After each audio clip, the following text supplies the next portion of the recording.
W dzisiejszym tutorialu alkoholowi powiemy ostre i zdecydowane, czemu nie. Panie, panowie, jeżeli Wam się buteleczki podobają, trzeba się poświęcić.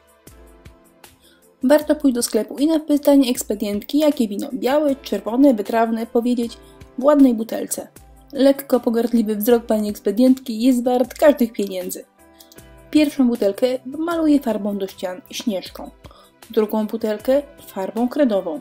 Żeby życie było trudniejsze, wzięłam w obróbkę czarną butelkę, a najmniejszą pomaluję zwykłą farbą akrylową. Różnica w kryciu jest bardzo widoczna. Akryl jak akryl, po prostu zasechł, tworząc nam zwartą warstwę. Farba kredowa jak na czarne tło całkiem nieźle, natomiast śnieżka po prostu jest tanio. Po wyschnięciu górną połowę butelek pokryłam farbą jeszcze raz. Śnieżka przy drugiej warstwie już da się wytrzymać. Farba akrylowa całkiem nieźle i farba kredowa chyba najlepiej. Pamiętajcie, że tu mamy dla utrudnienia czarne tło. Dobieramy serwetkę i wycinamy wzór. Najłatwiej jest wyciąć przez 3 warstwy. Butelki będę obklejała serwetkami na 2 etapy. Z jednej strony, a potem z drugiej. Używam kleju z Vernixem firmy Pentart. Rozwarstwiam i mogę kleić. Dla tych, którzy nie widzieli, jak się przykleja, pozostawiam lekką dłużyznę. A dla tych osób, które widziały, mam wyzwanie.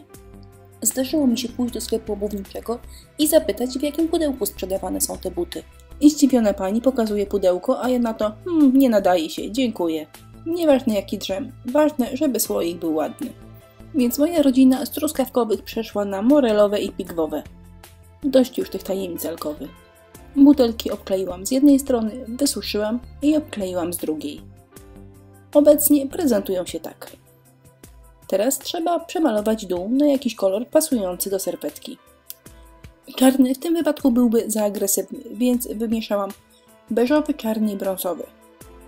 Cienkim pędzelkiem obrysowałam kontury różyczek, a nieco grubszym zamalowałam całość. Jeżeli ktoś lubi, to po wyschnięciu farby można leciutko podcieniować dół i górę kwiatków. Pędzelek skośny, ciemna farba i odrobina opóźniacza do akryli. Ale jeżeli nie macie, można tylko leciutko rozwodnić farbkę. Nabierać ją tylko na szpic.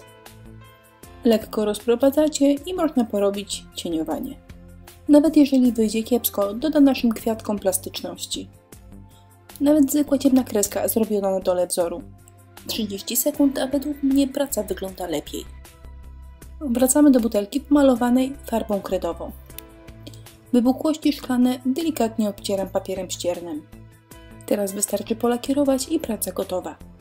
Jeżeli cały tutorial wykonacie samodzielnie, począwszy od zakupu butelek, a skończywszy na wykonaniu świecznika, macie szansę perfekcyjnie połączyć przyjemne z pożytecznym.